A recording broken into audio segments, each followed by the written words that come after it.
Welcome to the Torah Guide, a podcast where we explore how the Hebrew Bible is all about Jesus and meditate on what it has to say to us. I'm your host, Aaron Dranoff.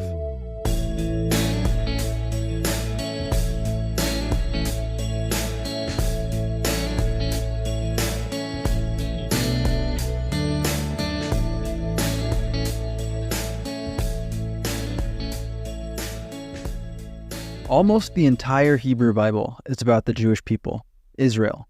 So why does the Torah begin before they exist? Last week we talked about how the Hebrew Bible begins with a narrative that continues from Genesis through 2 Kings. So the Torah and half of the prophets are all one continuous narrative. After 2 Kings, the remaining books are diverse literary works such as poetry, proverbs, and more narrative that are all rooted in the story that goes from Genesis through 2 Kings. So understanding the Hebrew Bible means understanding that overarching story that all the individual scrolls are rooted in. And of course, how we understand the first 11 chapters of the Bible, the chapters before there were any Jewish people, will shape our understanding of the Bible as a whole. So to illustrate this point, Rashi, who is probably the most influential and respected Jewish commentator, started his biblical commentary like this. The Torah, which is the law book of Israel, should have commenced with the verse Exodus 12:2. This month shall be unto you the first of the months, which is the first commandment given to Israel. What is the reason then that it commences with the account of the creation? In Rabbinic Judaism, the primary purpose of the Torah is the law within the Torah. So to Rashi, the Torah is Israel's law book. So the fact that it begins with a story that continues for an entire book and even into the second book before laws start being given is something that needs serious explaining, which is why Rashi started his biblical commentary by raising that problem. To Rashi, the Torah is simply Israel's law code. So the reason it begins before the people of Israel is to show the world why Israel has the right to that land. Rashi continued, all the earth belongs to the Holy One. Blessed be He. He created it, and He gave it to whom He pleased. So Rashi came to the Torah with the paradigm or perspective already in mind that he was looking at Israel's law code. So then as he started reading and he didn't see any laws for 62 chapters, he made sense of it as best he could. And the reasoning he came to was that it must be Israel's deed to the Holy Land. So for Rashi, the reason that the Torah begins with a story that continues through the first book into the second book before any laws are given, it must be because this is to show the rest of the nations that Israel, the people of Israel, have the right to the land of Israel because it all belongs to God who gave it to them. So let's take a look at the introduction to the Torah, Genesis 1 through 11, to see how the story presents itself. We'll see if it presents itself as the justification for Israel's possession of the land, or as maybe a theology book that's meant to teach us about creation, or if it's trying to send us another message altogether. While the story does show that God is the creator who can do what he pleases with his land, and he does give Israel that land, and it does hold theological truths about creation, I want to show you that the author had something much deeper and more meaningful to communicate. At the opening of the story in Genesis 1, God creates the cosmos and sees that it's good. The climax of this creation was his images, humanity. God empowered his images to rule over creation on his behalf by trusting his instruction. He blessed them and elevated them to rulers, but he told them not to eat from the tree of knowing good and bad, which would kill them. But instead of trusting God to see what's good and not good, as the story already established in Genesis 1 and 2 was God's role, seeing good and what's not good, now the woman sees what's good for herself and listens to a serpent instead of God. The serpent deceived the woman into thinking God was holding out on her. He said that if they ate from the tree, they would be like God. Now, the tragedy is that they were already like God. They were made in the image and likeness of God. When the woman and her husband did this, instead of elevating themselves like they thought they were doing, they really diminished themselves. They were deceived into thinking they weren't enough, that they weren't like God. So they tried to elevate themselves as if God was holding out on them. This scene is when the narrative arc really began. Up until they saw that the tree was good and listened to the serpent, the story was setting the stage, teaching us what peace looks like and introducing key figures. When humans took the fruit, it fractured that good world and it plummets us into the conflict that the rest of the story is about. Then the next few chapters continue, cyclically, to show just how far this problem reaches and what God plans on doing about it. So right after Adam and Eve listened to the serpent, God promised that relief would come from one of Eve's, the woman's, future descendants, someone who would crush the serpent. Then one of her children, Cain, is confronted by sin just like his parents were. Then when that happens, God gives Cain some instructions. He tells Cain, sin is lurking at the door, and its desire is for you, but you must master it. So God describes sin to Cain as an animal-like being that he was supposed to rule over. Adam and Eve were supposed to rule over creation, and specifically they were supposed to rule over the land crawlers. Genesis 1:26 draws specific attention to the land crawlers when God is creating them to rule. Genesis 1:26 says, "Let us make mankind in our image, according to our likeness, and let them rule over the fish of the sea, and over the birds of the sky, and over the livestock, and over all the earth, and over every crawling thing that crawls on the earth." But Adam and Eve didn't rule over the land crawler. They listened to it. And then their son is tempted by sin, and God describes it as an animal-like predator. So God instructs Cain too to rule over it. But in the very next sentence, Cain lets sin rule over him, and he kills his brother. Then, as humanity spreads on the earth, instead of spreading blessing, they spread evil. In chapter 6, verse 1, we learn that mankind is spreading out on the land, just like God wanted them to do earlier. Remember, he told them to be fruitful and multiply. But then Yahweh saw that the wickedness of mankind was great on the earth, and that every intent of the thoughts of their hearts was only evil continually. When mankind spread on the earth, they weren't spreading blessing. They were spreading wickedness. So just like with Adam and Eve and with Cain, God takes sin seriously. So he raises up another human, another Adam. Adam in Hebrew just means human. So God raises up another Adam, and resets creation with a flood. But after the flood, the evil problem is still polluting creation. How is that possible? Well, because humanity is still around. God preserved humanity through Noah and his family. So after the flood, God said, "I will never again curse the ground on account of man, for the intent of man's heart is evil from his youth, and I will never again destroy every living thing as I have done."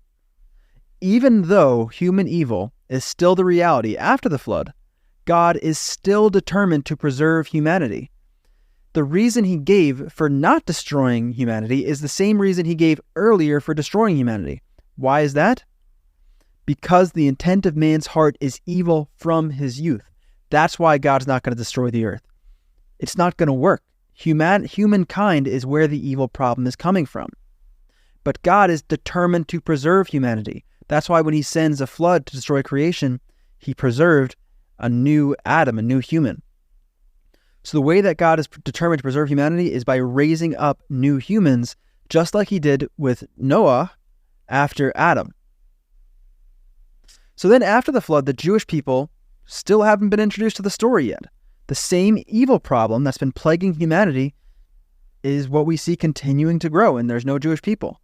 And in Genesis 11, this all culminates in a unified human effort to elevate themselves. Genesis 11 is the biblical perspective on Babylon's origin story. As you read Genesis 11, in your English translation, you'll read the word Babel. But it's the Hebrew word Bavel, which means Babylon. Now, Babel is the same word that is translated as Babylon in the rest of the Hebrew Bible. Everywhere else you see Babel in Hebrew, it's translated as Babylon. But there's a reason that the translators translated here as Babel instead of Babylon, but it has nothing to do with the fact that it wouldn't be Babylon. It is Babylon, and the translators aren't trying to mislead you there. The reason they translated it as Babel here has more to do with wordplay that's going on. There is a wordplay in the Hebrew that does load some extra meaning into the passage. So I'll just explain what that is so that you know why it's not called Babylon here.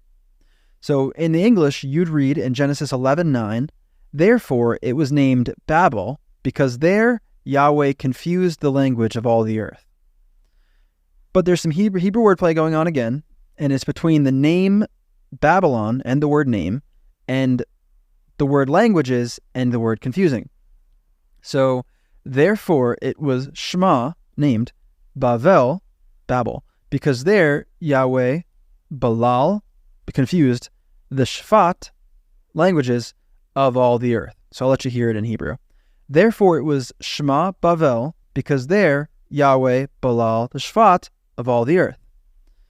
So there's some wordplay going on here, but that's really not the point. What I want you to understand is that Genesis 11 is the origin story of Babylon, and I just don't want you to be confused if you don't see the word Babylon in your Bible. In the original language, the authors were drawing attention to the fact that this is Babylon, not trying to mislead you. And I'm not trying to say that the translators are misleading you either, but if you didn't know all that, you might not know that you're looking at Babylon's origin story. Just to make you feel a little bit more comfortable with this, at the beginning of the passage, it even tells you that this is going on in the plain of Shinar, which is the location of Babylon. So I just want you to feel comfortable that this is Babylon. That's what's going on here, the origin of Babylon. And it makes sense because Babylon is a major player in the rest of the Hebrew Bible. So the fact that his origin story is a culminating moment in human evil makes perfect sense from the biblical perspective. So what's happening here is humanity unifies in an effort to build a city for themselves. So humankind unifies to build a city, Babylon, to make a name for themselves and to reach the heavens with a tower. They said, "Come, let's build ourselves a city and a tower whose top will reach into heaven, and let's make a name for ourselves." It's all about them unifying for the wrong reasons, elevating themselves to the position of God. So here we are. Do you see what's happening? Are you following? In Genesis 3, humanity, spearheaded by the person named human, elevates themselves to the position of God by disobeying God, listening to a serpent. Now here, in Genesis 11, humanity has unified in an effort to elevate themselves to the position of God. It's this cosmic fall moment where human evil is not only deeply corrupting the human heart, but it's expressing itself in a human-wide effort to supplant God. So actually what's going on here, in the Hebrew, the word translated as top of the tower would stand out. It stands out because it's the Hebrew word rosh, which means head. So all through this passage in Genesis 11, humanity is unifying themselves. And the word one is the dominating theme of the passage. So it's all about unification. They are one people with one language and one speech. And then there's this tower that they're building. This unified humankind is building. So that the reason they're building the tower is so they aren't spread across the earth. And this tower has its head in the heavens. I think what we're supposed to read is that we're supposed to imagine that humanity has unified into one giant human with its head in the sky. And then later in Babylon's history, that's exactly what Nebuchadnezzar does see. In Daniel chapter 2, Babylon's king, Nebuchadnezzar, dreams about a giant human statue of himself with its head in the sky. So the Jewish people are finally introduced to the story after Babylon's unified human rebellion against God. But it's after so much has already been established in the story. Genesis 1 through 11 has so much for us to learn from and meditate on. If we let the beginning of the Hebrew Bible, Genesis 1 through 11, shape our understanding of what Scripture is about, we get a rich picture of God's commitment to fight against sin and save creation, but restore humanity at the same time. And we learn that even though God created us in His image and in His likeness, we were deceived into thinking He was holding out on us. so we tried to be like him on our own terms. But God lovingly works with humanity to restore us, even though we repeatedly rebel against him throughout all the generations. God, our Creator, is committed to our restoration. Let's meditate on that. Genesis 8:15-21. Then God spoke to Noah, saying, "Go out of the ark, you and your wife and your son and your son's wives with you. Bring out with you every living thing of all flesh that is with you, birds and animals and every creeping thing that creeps on the earth, that they may breed abundantly on the earth and be fruitful and multiply on the earth." So Noah went out, and his sons and his wife and his sons' wives with him. Every beast, every creeping thing, and every bird, everything that moves on the earth, went out by their families from the ark. Then Noah built an altar to Yahweh, and took of every clean animal and of every clean bird, and offered burnt offerings on the altar. Yahweh smelled the soothing aroma, and Yahweh said to himself, "I will never again curse the ground on account of man, for the intent of man's heart is evil from his youth, and I will never again destroy every living thing as I have done."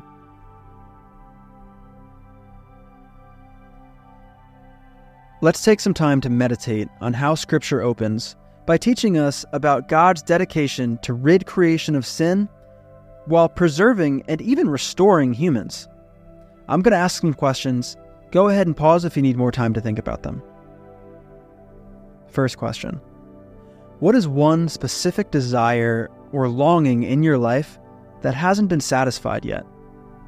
Take a moment to express that desire to God and ask him if it's good.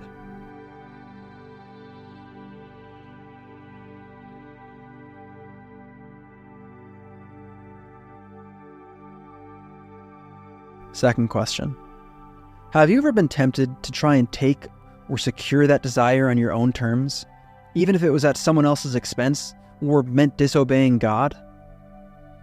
Take a moment to confess that to him if you have.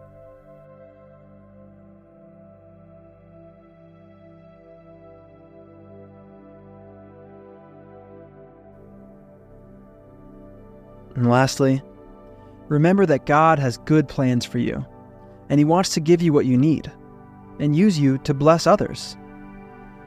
Pause right now and tell God that you will trust him and wait for his provision.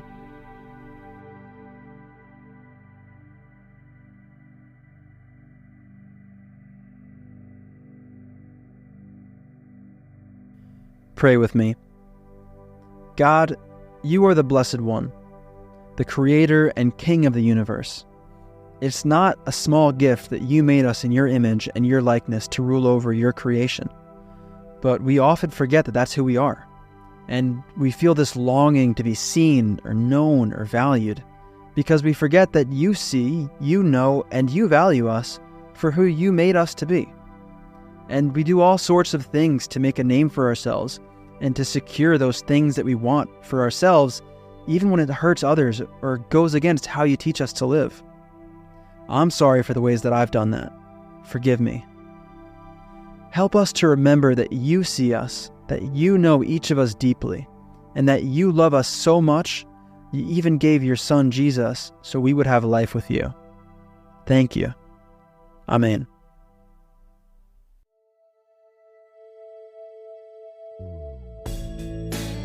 Thanks for listening to this episode of the Torah Guide podcast. If you want to meditate on this lesson some more, check out the video and reading plan that go along with it at thetorahguide.com. The Torah Guide is a totally crowd-funded nonprofit that makes all sorts of resources to help you read the Hebrew Bible and discover Jesus, including this podcast, animated videos, devotionals, reading plans, and more. And we're able to do all of it because of generous people like you. If you want to be a part of helping people discover how the Hebrew Bible points to Jesus, you can make a one-time gift or become a monthly supporter at thetorahguide.com/give. Thanks for being a part of this.